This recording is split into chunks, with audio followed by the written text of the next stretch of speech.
अर्पित रायबरेली की एक कॉलोनी में रहता था। उसके घर में थी उसकी पत्नी गीता और जवान बेटी मायशा। अर्पित कार के पार्ट्स बनाने वाली एक कंपनी में काम करता था। 5:30 बजे वो नाश्ता करने बैठता। दरवाजे से न्यूज़पेपर उठा लाओ। मैंने दरवाजा खोलकर देखा था, न्यूज़पेपर अभी नहीं आया है। मैंने सुनील को 50 बार कहा है कि हर हालत में न्यूज़पेपर 5 बजे तक आ जाना चाहिए, लेकिन उसकी समझ में ही नहीं आता। मैं उससे न्यूज़पेपर बंद करा के किसी और से डलवाना शुरू करूंगा। अर्पित शाम 4 बजे तक घर वापस लौट आता था।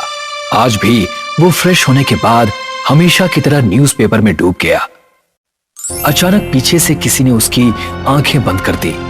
ज्यादा न्यूज़पेपर पढ़ना नहीं होता। बोलो, मैं कौन हूँ? मायशा, क्यों पापा को परेशान कर रही हो? ओफो, आपने तो सारा मजा ही खराब कर दिया। मैं तो डर ही गया था। इतनी भयानक आवाज तुमने कैसे निकाली? मुझे कॉलेज में हॉरर स्टोरी टेलिंग में फर्स्ट प्राइज मिला है। ये तो बहुत अच्छी बात है। क्या अच्छी बात है इसमें? ये फालतू के काम करके क्या तुझे कोई नौकरी मिलने वाली है? और क्या, इससे नौकरी भी मिल सकती है और अच्छे वॉइस ओवर आर्टिस्ट की बहुत डिमांड है आजकल। तभी किसी ने दरवाजा खटखटाया। दरवाजा खोलो अर्पित गुप्ता, वरना मैं छत से अंदर आ जाऊंगा। अब क्या कोई असलियत में भूत आ गया? गीता ने दरवाजा खोला। पड़ोसी नारायण जी थे। नारायण भाई साहब, आप कब से भूतों की आवाज निकालने लगे? मैं तो बचपन से ऐसी आवाजें निकाल रहा हूँ। रोहन ने मुझे बताया कि मायशा बिटिया को कॉम्पिटिशन में प्राइज मिला है, तो मैं बधाई देने चला आया। Thank you uncle. अर्पित, तुमने आज के न्यूज़पेपर में पढ़ा या नहीं? कोटा में अभी 25वें छात्र ने आत्महत्या की है। अच्छा हुआ मैंने अपने छोटे बेटे को कोटा नहीं भेजा। अब वो अपनी मनपसंद फिल्म मेकिंग का कोर्स कर रहा है। मैं तो अभी न्यूज़पेपर लेकर बैठा हूँ। मेरा न्यूज़पेपर वाला बहुत लेट आता है। उस नालायक को मैंने बहुत बार समझाया, पर उसकी समझ में नहीं आता। शाम को न्यूज़पेपर पढ़ने में मजा ही नहीं आता। तो भी घुसे तो उसी में रहते हैं आप। तुम मेरे न्यूज़पेपर वाले से बात करो। वो लड़का सुबह 3:30 बजे ही न्यूज़पेपर डालकर चला जाता है। क्या? सुबह 3:30 बजे? हाँ, और पैसे लेने के मामले में भी बहुत विनम्र है। उसे तुम जितना चाहो उतना पेमेंट दे दो, कोई बहस नहीं करता। कोई नया लड़का है, गांव से आया हुआ लगता है।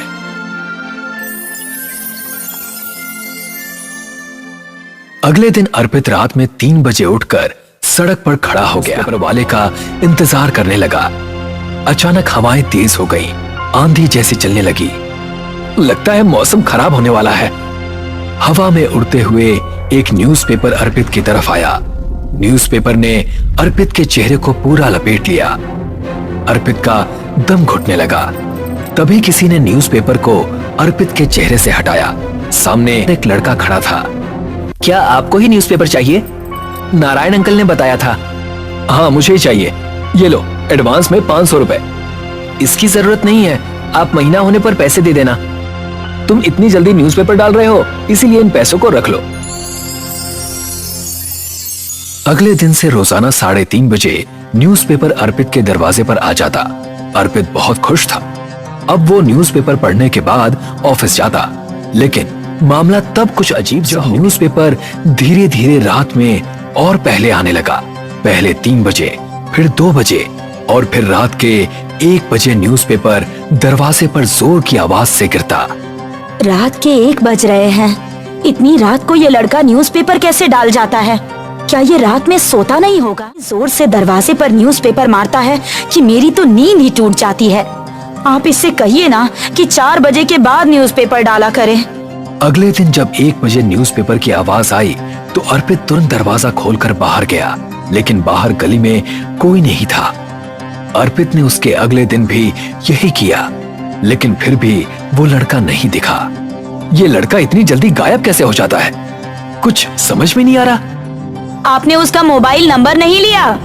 नहीं, नंबर लेना तो मैं भूल गया। अरे इस लड़के ने नींद खराब कर रखी है। कल से मैं रात को दरवाजे के बाहर ही बैठूंगी। आप सो जाना, क्योंकि आपको तो ऑफिस जाने के लिए सुबह जल्दी उठना होगा, हैं?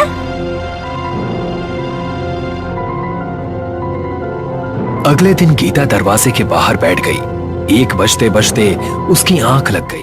न्यूज़पेपर तड़ाक से गीता के मुंह पर आकर लगा, तब वो घबरा कर उठ बैठी। उसने देखा गली में एक शैतान हंस रहा है।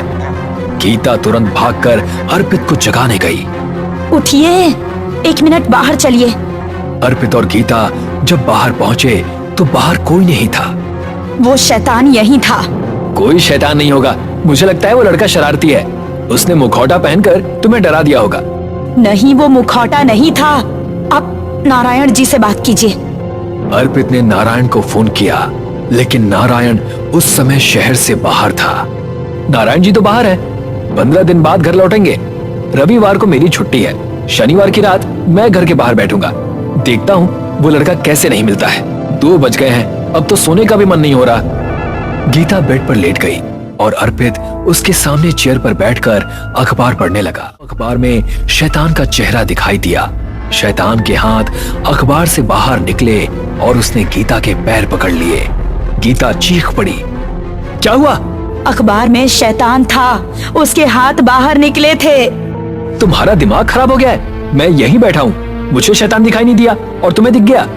तुम्हारी नींद ठीक से पूरी नहीं हो पा रही है, इसीलिए इस तरह के वहम तुम्हारे दिमाग में पैदा हो रहे हैं। तुम उस अखबार वाले को दिमाग से निकाल दो, मैं उसे देख लूंगा। अगले दिन शाम को अर्पित ने एक सीसीटीवी कैमरा अपने दरवाजे पर लगवा दिया।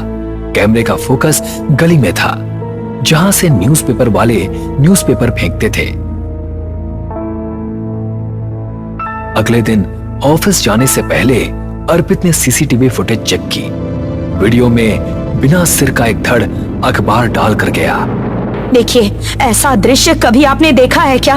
ये शैतान तो नहीं है। शैतान नहीं है, लेकिन इसका सिर कहाँ गायब है? आप अकेले बाहर उस लड़के से बात करने मत जाइएगा, नारायण जी को आने दीजिए।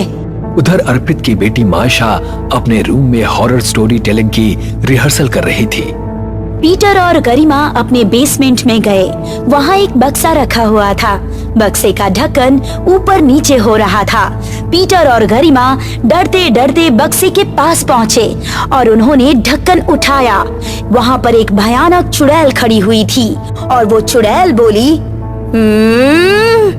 मुझे तुम दोनों का सिर खाना है। मायशा के कमरे में एक बक्सा रखा हुआ था। उस बक्से का ढक्कन ऊपर नीचे होने लगा। मुझे बाहर निकालो, मुझे भी कहानी सुननी है। पापा इस बक्से के अंदर छुप कर बैठे हैं और मुझे डरा रहे हैं। मायशा ने बक्सा खोला तो शैतान खड़ा था।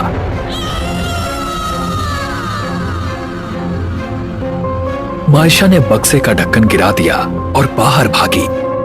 पापा, मेरे कमरे में भूत है, जल्दी चलिए। अर्पित मायशा के साथ कमरे में गया। बक्से में अखबारों का ढेर था। क्या ये अखबार तुमने इकट्ठे किए हैं? हाँ, दरअसल मैं अपनी कहानियाँ अखबार से निकलने वाली घटनाओं से ही बनाती हूँ। इन अखबारों को यहाँ से हटा दो। अखबार वाला लड़का कुछ गड़बड़ कर रहा है। कुछ दिन हमें सावधान रहना होगा। अर्पित और गीता ने कुछ दिन न्यूज़पेपर उठाए ही नहीं। न्यूज़पेपर 1 बजे ही दरवाजे पर आता रहा, लेकिन एक रात अर्पित और गीता को उठना ही पड़ा, क्योंकि उस रात लगातार दरवाजे पर न्यूज़पेपर लगने की आवाजें आ रही थी, जैसे एक नहीं कई सारे न्यूज़पेपर फेंके जा रहे हो। ये क्या हो रहा है? अब तो मुझे बाहर जाना ही होगा।